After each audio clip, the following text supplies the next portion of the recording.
যোৱাকালি আমি 6 ঋতু পাঠটো পঢ়িলোঁ।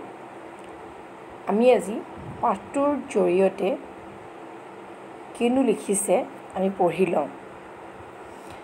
কি দিছে? গ্ৰীষ্ম, বৰ্ষা, শৰৎ, হেমন্ত, শীত, বসন্ত। আমাৰ ঋতু 6টা আৰু সেই 6টা ঋতু হ'ল ক্ৰমে গ্ৰীষ্ম, বৰ্ষা, শৰৎ, হেমন্ত আৰু শীত, বসন্ত। জেঠ আৰু আহাৰ গ্ৰীষ্ম। জেঠ আৰু আহাৰ, মে', জুন এইখিনি সময় গ্ৰীষ্ম ঋতুত পৰে।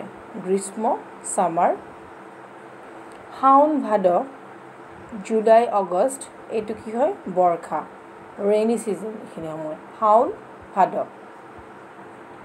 তাৰপাছত আহিছে আহিন আৰু কাতি, শৰৎ, মানে ছেপ্টেম্বৰ, অক্টোবৰ। এইটো হ'ল আমাৰ আহিন, কাতি, শৰৎ। শৰৎ মানে হ'ল অটম। এইটো আমাৰ শৰৎ ঋতু। আঘোণ, পুহ, নৱেম্বৰ, ডিচেম্বৰ এইটো হ'ল হেমন্ত ঋতু, প্ৰি উইণ্টাৰ, হয়নে? ঠাণ্ডাৰ আগৰ সময়খিনি, মানে ঠাণ্ডা ঠাণ্ডা পৰি আহে আৰু। মাঘ, ফাগুন, শীত। জানুৱাৰী, ফেব্ৰুৱাৰী, শীত। তাৰপাছত হ'ল চ'ত আৰু বহাগ। চ'ত আৰু বহাগ হ'ল আমাৰ মাৰ্চ, এপ্ৰিল। বসন্ত ঋতু। বসন্ত মানে স্প্ৰিং। এতিয়া দিছে প্ৰাকৃতিক পৰিৱৰ্তন আৰু গুণ অনুসৰি বছৰটোক 6টা ভাগত ভগোৱা হৈছে। এই ভাগবোৰকে ঋতু বোলা হয়।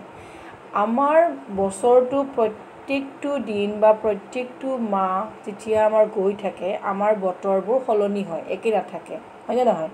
আৰু তাৰ ওপৰত নিৰ্ভৰ কৰি আমাক কি কৰা হৈছে? বছৰটোক 6টা ভাগত ভগোৱা হৈছে। 6টা ঋতুত ভগোৱা হৈছে আৰু এই ভাগবোৰক কি বুলি কোৱা হয়? ঋতু, হয়নে?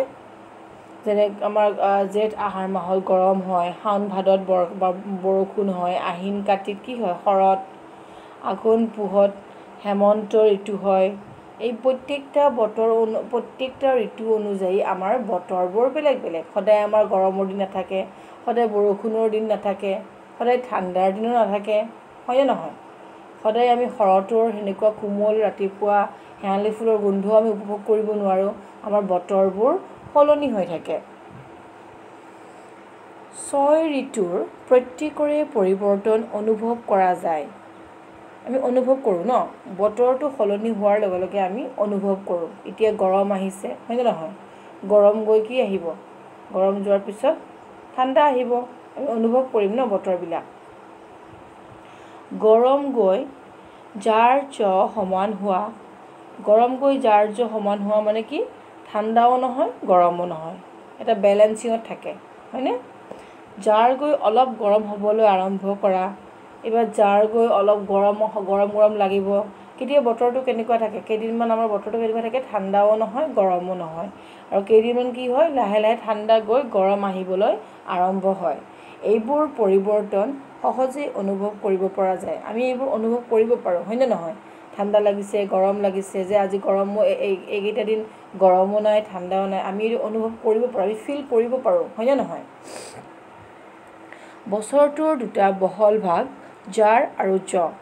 বছৰটোৰ দুটা বহল মেইন ভাগ হ'ল কি? জাৰ আৰু জ।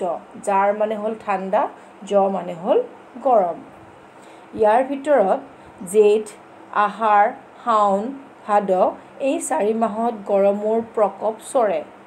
কি কৈছে? বতৰটো আমাৰ মেইন ভাগ, আমাৰ মেইনলি দুটা ভাগ, গৰম আৰু ঠাণ্ডা, হয়নে নহয়? আৰু এই গৰমৰ দিন চবতকৈ বেছি প্ৰখৰ হয় কেতিয়া? জেঠ মাহত। জেঠ, আহাৰ, শাওন, ভাদ এই 4 মাহত আমাৰ গৰম বেছি হয়। মে', জুন, জুলাই, আগষ্ট এইকেইটা মাহত আমাৰ অতিমাত্ৰা গৰম হয়। কাতি, আঘোণ, পুহ, মাঘ এই মাহত শীত অনুভৱ কৰা যায়। আৰু এই মাহকেইটাত আমাৰ কাতি, আঘোণ, পুহ, মাঘ এই মাহকেইটাত আমি অকণমান ঠাণ্ডা ঠাণ্ডা অনুভৱ কৰোঁ, হয়নে? কাতি, আঘোণ, পুহ, মাঘ এইকেইটা আমি অলপ শীত অনুভৱ কৰোঁ। যেতিয়া আমাৰ শৰৎ আহিবলৈ আৰম্ভ হয়, তেতিয়াই আমাৰ চাবাচোন অলপ নিয়ৰ পৰে, আমাৰ অলপ ৰাতিপুৱা দুৰ্গা পূজা আহে যে তেতিয়া আমাৰ ৰাতিপুৱাৰ সময়খিনিত অলপ ঠাণ্ডা লাগিবলৈ আৰম্ভ হয়। কিন্তু কোনো বছৰত অসমত বহাগ মাহৰ পৰাই বৰষুণ আৰম্ভ হয় একেবাৰে আহিন মাহলৈকে থাকে। কিন্তু কেতিয়াবা বতৰৰ অকণমান সাল সলনি হয়। কৈছে কেতিয়াবা কি হয় আমাৰ বহাগ মাহৰ পৰাই বৰষুণ আৰম্ভ হৈ একেবাৰে আহিন মাহলৈ থাকে। কেতিয়াবা আমাৰ কি হয় বসন্ত পৰাৰ পৰাই বৰষুণ আৰম্ভ হয়, হয়নে? আৰু বসন্ত পৰাৰ পৰা আৰম্ভ হৈ একদম আমাৰ অটম ছিজনলৈকে কেতিয়াবা বৰষুণৰ মাত্ৰা অধিক হয়, বহুত বৰষুণ আহি থাকে। বছৰত 12 মাহ, আমি জানোৱেই বছৰত 12টা মাহ, হয়নে নহয়? আমি পঢ়িছোঁ আগতে বহাগ জেঠ আহাৰ শাওণ ভাদ আহিন কাতি আঘোণ পুহ মাঘ ফাগুন চ'ত, হয়নে? এইকেইটা আমাৰ বছৰৰ 12 মাহৰ নাম। এটা ঋতুক 2 মাহকৈ ধৰা হয়।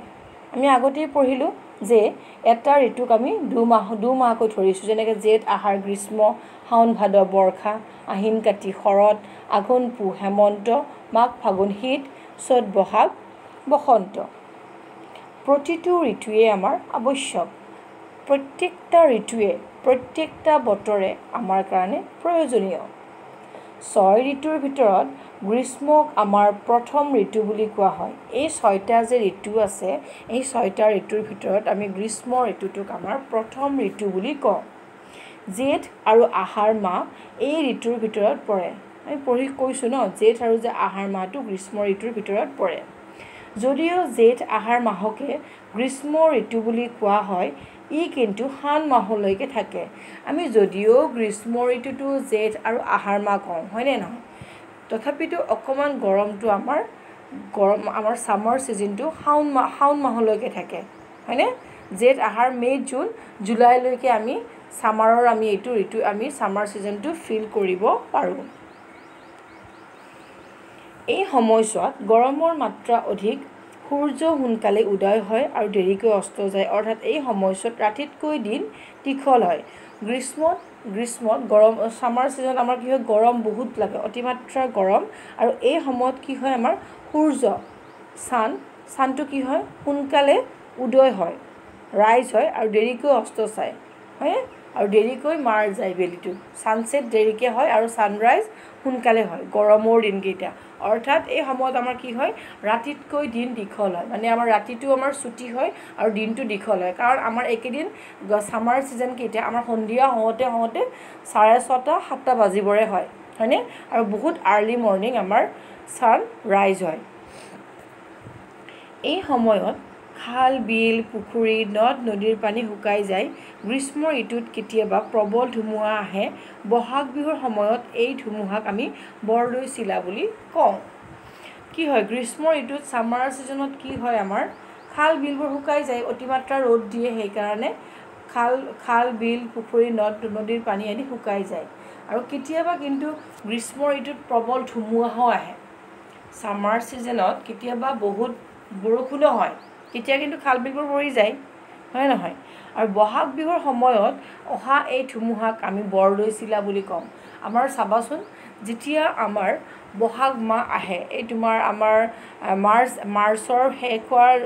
মাহৰ শেষৰ ফালে চাবাচোন আমাৰ যে বহুত ধুমুহা গেৰেজনি একদম মাৰি পেলাই যে ধুমুহা একদম ঘিৰ ঘুৰ কৰি পেলাই বহুত জোৰে বৰষুণ আহে, সেইটো আমি কি বুলি কওঁ বৰদৈচিলা অহা বুলি কওঁ, হয়নে? বহাগ বিহুৰ সময়ত আমি বৰদৈচিলাক আমি মাকৰ ঘৰলৈ যোৱা বুলি কওঁ। বহাগ বিহুৰ সময়ত অহা এই ধুমুহাক আমি বৰদৈচিলা বুলি কওঁ। শাওণ ভাদ মাহক বৰ্ষা ঋতুৰ ভিতৰত ধৰা হয়। গ্ৰীষ্মৰ পিছত কি হয় বৰ্ষা, আৰু আমি বৰ্ষা ঋতুৰ মাহক আমি ধৰিছোঁ শাওণ ভাদ। এই ঋতুত বৰষুণৰ মাত্ৰা অধিক হয়। গ্ৰীষ্মৰ প্ৰচণ্ড তাপত গছ লতা তৰু তৃণ শুকাই যায়।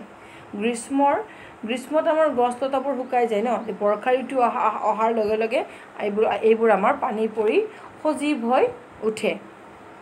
ঋতুত আকাশ মেঘাচ্ছন্ন হৈ থাকে। কি হয় বৰ্ষা ঋতুত আমাৰ আকাশ কি হয় মেঘাচ্ছন্ন হৈ থাকে। মেঘৰ গাজনি বিজুলীৰ চমকনি, কেতিয়াবা টিপ টিপ কৰি আকৌ কেতিয়াবা মুখলধাৰ বৰষুণ হয়। এই সময়তে খেতিয়কসকলে খেতিৰ কামত ব্যস্ত হৈ পৰে। এই ঋতুত অতিবৃষ্টি হ'লে খেতি নষ্ট হয়, ঘৰ বাৰী মানুহ পশু আদি পানীয়ে উটুৱাই লৈ যায়। এই ঋতুত কি হয় আমাৰ আকাশখন মেঘাচ্ছন্ন হৈ থাকে, মেঘৰ গাজনি বিজুলীৰ চমকনি কেতিয়াবা টিপ টিপ কৰি আকৌ কেতিয়াবা মুখলধাৰ বৰষুণেই হৈ থাকে।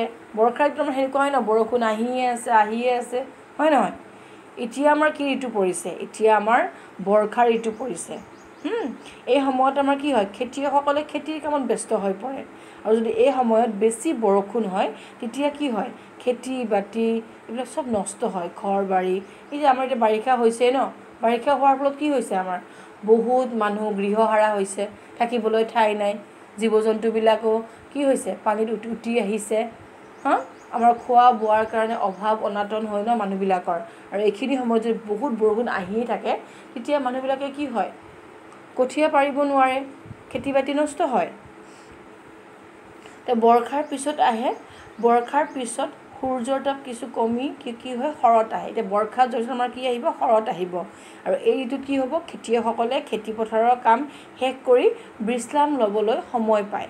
আৰু বৰ্ষাৰ পিছত আমাৰ কি আহিব শৰৎ, আৰু শৰৎত আমাৰ কি হ'ব খেতিয়কসকলৰ খেতিৰ কাম শেষ হ'ব আৰু তেওঁলোকে অকণমান আৰাম কৰিব পাৰিব। বৰ্ষাৰ ক'লা ডাৱৰ আঁতৰি আকাশবিলাক কি হ'ব আমাৰ ফৰকাল হ'ব। বৰ্ষাত আমাৰ আকাশখন মেঘাচ্ছন্ন হৈ থাকে আৰু শৰৎ আহিলে আমাৰ আকাশখন মুকলি হৈ পৰিব। শুকুলা ডাৱৰে আকাশ শুৱনি কৰিব, শুকুলা মানে বগা, বগা মেঘ পৰে আমাৰ আকাশখন শুৱনি কৰিব। আৰু এই ঋতুত আমাৰ প্ৰধান উৎসৱ হ'ল দুৰ্গা পূজা, হয় নহয়। শৰৎ ঋতুত আমাৰ কি প্ৰধান উৎসৱ দুৰ্গা পূজা।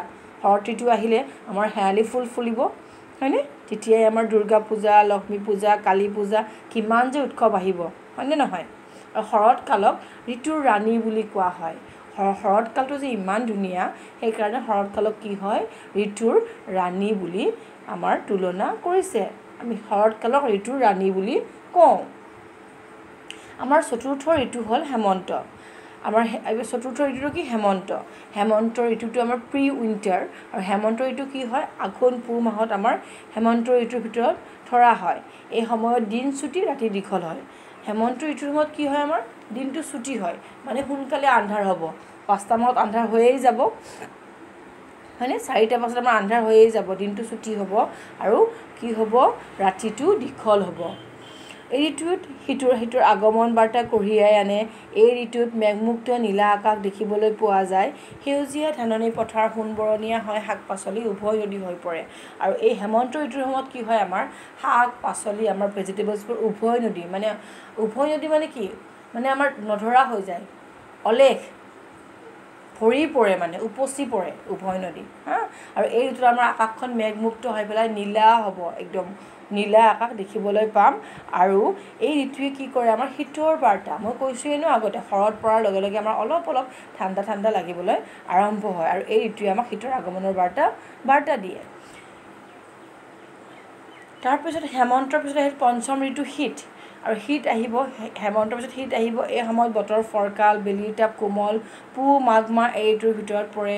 এই সময়ত কি হ'ব জাৰৰ প্ৰকোপ বেছি হ'ব, গছ গছনিৰ পাত সৰিবলৈ আৰম্ভ কৰিব, আৰু এই সময়ত খেতিয়কসকলে ধান চপোৱাৰ সময়, আৰু খেতিয়কবিলাকৰ ইমান কষ্টৰ ইমান পৰিশ্ৰম, তেওঁলোকৰ পৰিশ্ৰম কৰিলেও তেওঁলোকৰ শৰীৰত ক্লান্তি ভাৱ নাহে, হয়নে। এই কি শীত আহিব অলপ আৰু শীত অহাৰ কাৰণে আমাৰ কি হয় গৰমৰ দিনত কাম কৰিলে বেছি ভাগৰ লাগে ন, কিন্তু ঠাণ্ডাৰ দিনত কাম কৰিলে আমাৰ ইমান ভাগৰ নালাগে। সেইকাৰণে খেতিয়কসকলে হেমন্তৰ পিছতে শীত ঋতু আহে, তেতিয়া খেতি চপোৱাৰ সময়, মানে খেতিবিলাক আমাৰ কি হ'ব পুৰঠ হ'ব, আৰু তেতিয়া আমাৰ ধানবিলাক কাটিবৰ সময় হ'ব, আৰু সেইখিনি সময়ত খেতিয়কসকলে বহুত কাম কৰি ভাগৰি নপৰে, কাৰণ তেতিয়া অলপ ঠাণ্ডা আহিব আৰু গৰমৰ মাত্ৰা কমি যায়। শীতৰ অন্তত আহিব বসন্তৰ আগমন হয়। শীতৰ পিছত কি আহিব বসন্ত কি হয় চ'ত আৰু বহাগ মাহ এই ঋতুৰ ভিতৰত পৰে। বসন্ত আহিলে কি হয় আমাৰ বসন্তৰ সময়ত জাৰৰ প্ৰকোপো নাথাকে, গৰমো নাথাকে, একদম গৰমো নহয় ঠাণ্ডাও নহয়, ভাল লগা বতৰ, হয়নে নহয়। এই ঋতুত আমাৰ কি হয় প্ৰকৃতিৰ শোভা অতি মনোৰম হয়। মই কৈছোঁ তোমালোকক যোৱাকালিও, চ'ত আৰু বহাগ মাহত আমাৰ কি হয়, চ'ত আৰু বহাগ মাহত যেতিয়া বসন্ত ঋতু আহে তেতিয়া আমাৰ কি হয় প্ৰকৃতি দেৱীয়ে আমাৰ ৰূপ সলনি হয়। চাৰিওফালে প্ৰকৃতিৰ ৰং ছটিয়াই আমাৰ গছ গছনিবোৰৰ কোমল কুঁহিপাত আহিব, গোটেই কপৌ কেতেকী চম্পা তগৰ বকুল আদি ফুলৰ গোন্ধত একদম চাৰিওফাল আমোলমোলাই থাকিব, শিমলু পলাশ মদাৰ ফুলৰ ৰঙা পাহিয়ে গোটেইখন ৰঙালী কৰি তুলিব হয়নে নানা চৰায়ে গছৰ ডালত গীত গাব কুলি কেতেকীৰ মাত শুনিম আমি হয়নে নহয় বসন্ত আহিলে আম মলিয়াব কঁঠালে মুচি পেলাব হয় নহয় আম মলিয়াবলৈ আম ফুলিবলৈ কঁঠালে মুচি পেলাব সৰু সৰু যে হয় ন কঁঠালৰ সেইবিলাক মুচি পেলোৱা বুলি কয় ন পানী পায় আৰু নতুনকৈ পানী পাব কাৰণ আমাৰ চ'তৰ ফাগুন মাহত কি হয় আমাৰ চব ড্ৰাই হৈ যায় শুকান ড্ৰাই ছিজন হৈ যায় চব গছৰ পাতবিলাক সৰি শেষ হৈ যায় আৰু আমাৰ প্ৰকৃতি দেখিবলৈ একদম ধুনীয়া নালাগে গছৰ পাতবিলাক চব আমাৰ নথ হৈ যাব চব সৰি যাব তাৰপাছত যেতিয়া চ'ত আৰু বহাগ মাহ আহিব হ'ব অলপ অলপ বৰষুণ আৰম্ভ হয় যে বৰষুণ আহে আমাৰ বৰষুণ আহিলে আমাৰ কি হয় গছ লতাবোৰত কোমল কুঁহিপাত আহিব আৰু চাৰিওফালটো আমাৰ দেখিবলৈ ধুনীয়া হৈ পৰিব হয়নে নহয় নতুনকৈ গজলি ওলাব ঘাঁহ বন খাই জন্তুবোৰেও মহা আনন্দ পাব আৰু এই বসন্ত ঋতুটোৰ প্ৰকৃতিৰ শোভা আন সকলো ঋতুতকৈয়ে অধিক হয় সেইবাবে বসন্ত কি হয় ঋতুৰাজ বোলা হয় এই ঋতুত আমাৰ প্ৰকৃতিৰ শোভা আন সকলো ঋতুতকৈ বেছি সেইকাৰণে আমাৰ বসন্তক আমাৰ ঋতুৰাজ বুলি কোৱা হয় নিশ্চয় চাগে তোমালোকে পাঠটো বুজি পালা তোমালোকে পাঠটো আকৌ এবাৰ পঢ়িবা আৰু যদি কিবা অসুবিধা থাকে মোক সুধিবা ঠিক আছে ধন্যবাদ